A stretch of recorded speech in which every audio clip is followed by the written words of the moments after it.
तो दोस्तों ये यूडीएसपी यूनिफाइड डिजीज सर्विलांस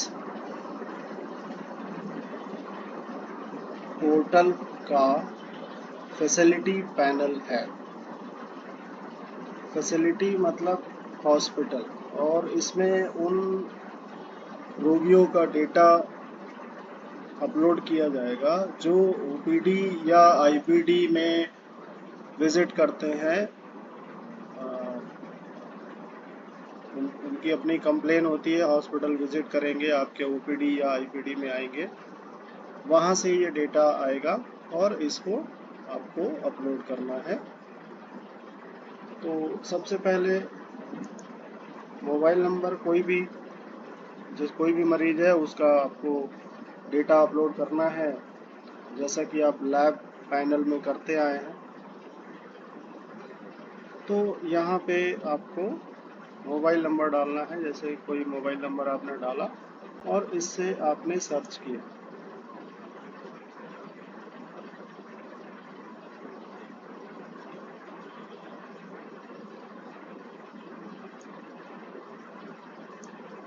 आप देख रहे हैं कि दिनेश नाम का मरीज इसमें ऑलरेडी रजिस्टर्ड। अगर ये मरीज जो आपके पास आया है वो दिनेश ही है तो फिर आप टेक सर्वे से जाके आगे बढ़ जाएंगे। दिनेश के अलावा कोई और है, हो सकता है उसका कोई रिलेटिव हो, भाई हो, कोई घर का हो, तो उसका डेटा फीड करना होगा। तो ऐड पेशेंट पे क्लिक करेंगे और फिर उस नए पेशेंट की पूरी एंट्री करनी होगी। फिलहाल हम लोग दिनेश पे आगे बढ़ते हैं, तो टेक सर्वे पे जाएंगे और यहाँ पे आप देख सकते हैं पेरिनियल कैंपेन और 12 नोटिफाइबल डिजीज की लिस्ट यहाँ पे दी हुई है। आपको उन्हीं रोगियों का डिटेल भरना है जो इससे संबंधित है। ज़्यादातर आपको बुखार के मरीज मिलेंगे, बुखार, खांसी, इस तरीके के मरीज मिलेंगे। तो सर्वे लेते हैं।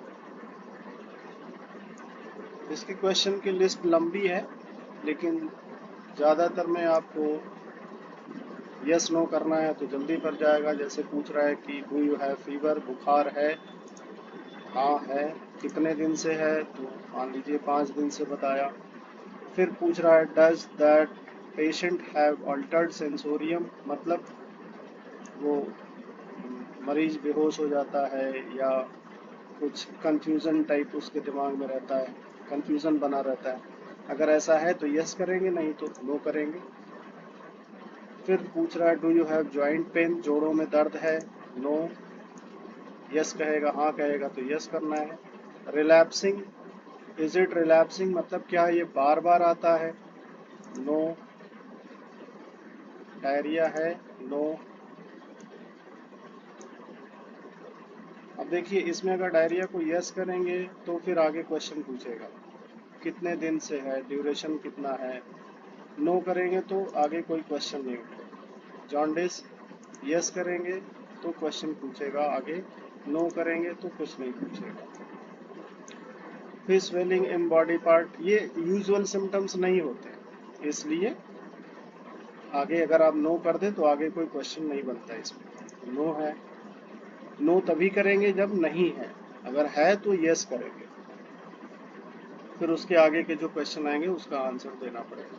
Do you have skin thickening in any body part, no. Scrotal swelling, hydrocele है, नहीं है। ब्रेस्ट स्वेलिंग है, नहीं है। वाइट कलर्ड यूरिन है, नहीं है। Is patient passing the urine, अब यहाँ पे अगर आप नो करेंगे तो ये क्वेश्चन पूछेगा, क्योंकि अगर कोई मरीज यूरिन नहीं पास कर रहा है तो ये यूजुअल सिम्टम नहीं है। तो यूजुअली आपको मिलेगा कि हाँ यूरिन ठीक है, तो यस कर दिया। रैशेज हैं बॉडी पे, उसने मान लीजिए बोला हाँ। येलो कलर्ड यूरिन है, no. Pain abdomen, no. Bleeding है कहीं, नो। चिल राइगर है, नो। इतने क्वेश्चन का आंसर देने के बाद 15 क्वेश्चन है, इसका आंसर दीजिए और देने के बाद आप नेक्स्ट करिए, ओके हो गया, सर्वे कर लिया। अब यहाँ पे पेशेंट का नाम दिनेश, इसकी क्लिनिकल डायग्नोसिस बनेगी। डॉक्टर ने कुछ लिख के दिया होगा, जैसे उन्होंने टाइफाइड लिखा होगा या मलेरिया लिखा होगा या डेंगू लिखा होगा। मान लीजिए डेंगू लिखा है क्योंकि उसको रैशेस थे बॉडी पे, तो डेंगू लिखा है। या कुछ भी अगर नहीं लिखा है,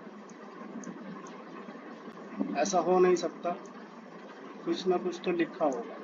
डेंगू होगा, मलेरिया होगा। डेंगू हो सकता है सस्पेक्टेड, मलेरिया भी हो सकता है, टाइफाइड भी हो सकता है, कुछ भी सस्पेक्ट कर सकता है डॉक्टर। तो जो भी लिखा है वो यहाँ पे है। ऑनसेट, अभी फिलहाल मान लीजिए कि लिखा है डेंगू, क्योंकि डेंगू का एक सिम्टम मिल रहा है, बुखार के साथ जोड़ों में दर्द है और पिछले 5 दिन से है। तो मान लीजिए 7 तारीख से है, ओपीडी में आया है, नेक्स्ट कर दिया।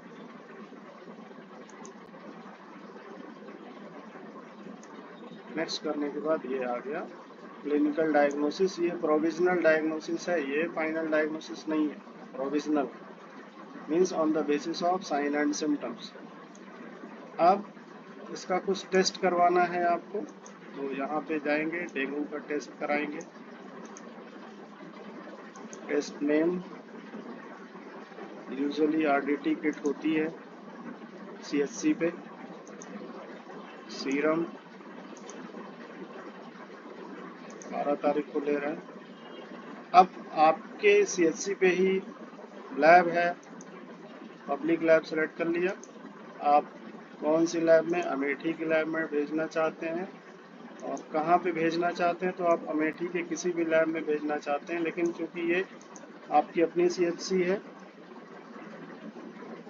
शुक्ल बाजार, तो शुक्ल बाजार सीएचसी में डाल दिया और ये ऐड हो गया। मान लीजिए डॉक्टर ने ये लिखा है कि मलेरिया का भी टेस्ट कर लो, तो मलेरिया लगा लिया, आरडीटी लगाया, सीरम ले लिया।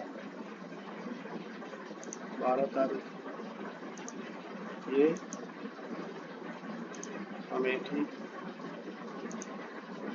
और शुक्ल बाजार,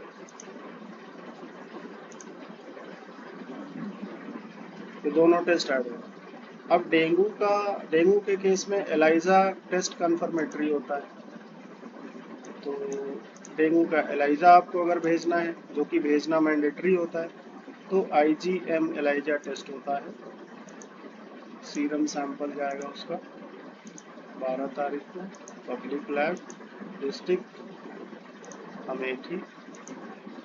और यहाँ पे जो डीएच लैब है, district hospital combined hospital Gauriganj, उसमें सुविधा है, तो ये आपने ऐड कर दिया। अब जब आप इसको भेजेंगे तो आपके पोर्टल से ये जो 2 टेस्ट हैं, आरडीटी एंटीजन और रैपिड डायग्नोस्टिक किट, ये तो शुक्ल बाजार सीएचसी की लैब में चले जाएंगे, लैब फाइनल। और जो ये डेंगू का आईजीएम एलाइजा लिखा है, ये आपका रिफ्लेक्ट होगा लैब पैनल पे डिस्ट्रिक्ट हॉस्पिटल गौरीगंज। तो आपको उस पर्टिकुलर मरीज का आईजीएम एलाइजा का serum sample district hospital Gauriganj भेजना पड़ेगा। अब आपने इसको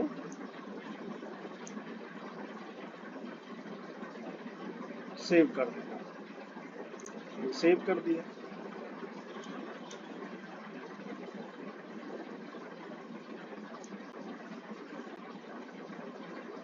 अब यहाँ पेशेंट लिस्ट में आप जाएंगे, आप देख सकते हैं दिनेश दिखेंगे यहाँ, उनको आप चाहें तो ये आउटकम लिखना है। तो अगर हॉस्पिटल में भर्ती हुए हैं, ठीक हो गए तो रिकवर्ड लिख देंगे, डेथ हो गई लामा चलेगा डिस्चार्ज, रेफर्ड, अदर्स, जो भी है ये लिखना है।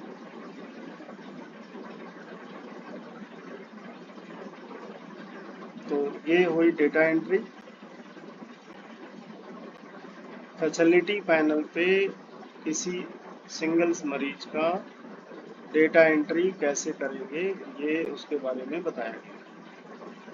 तो अब आप, मुझे उम्मीद है कि आप डेटा एंट्री फैसिलिटी पैनल पे, हॉस्पिटल के पैनल पे कर पाएंगे। धन्यवाद।